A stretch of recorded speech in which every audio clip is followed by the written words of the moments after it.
அஸ்விசும நலன்புரி திட்டத்தின் முதலாம் கட்ட பணிகளுக்கான மார்ச் மாத கொடுப்பனவு இன்று பயனாளர்களின் வங்கிக் கணக்குகளில் வைப்பிலிடப்படும் என நலன்புரி நன்மைகள் சபை அறிவித்துள்ளது.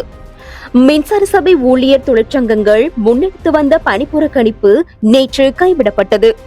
மெதமுலன பிரதேசத்தில் பகல் நேர பராமரிப்பு நிலையம் ஒன்றில் இருந்த 18 மாத குழந்தை ஒன்று அங்கிருந்த குளத்தில் விழுந்து உயிரிழந்துள்ள சம்பவம் பதிவாகியுள்ளது.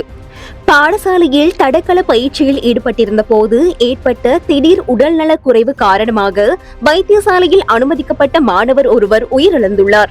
ஊழல் குற்றச்சாட்டுகள் தொடர்பில் விதிக்கப்பட்ட சிறை தண்டனைக்கு எதிராக முன்னாள் அமைச்சர்களான மஹிந்தானந்த அலுத்கமகே மற்றும் நளின் பெர்னாண்டோ ஆகியோர் தாக்கல் செய்த மேல்முறையீட்டு மனுக்கள் மீதான விசாரணையை உயர்நீதிமன்றம் நேற்று நிறைவு செய்தது.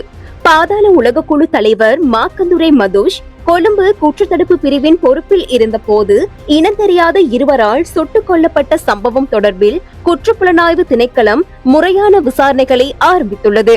பாராளுமன்றம் எதிர்வரும் மார்ச் 17 முதல் 20 வரை கூடவிருப்பதாக பாராளுமன்ற செயலாளர் நாயகம் குஷானி ரோஹணதீர தெரிவித்துள்ளார்.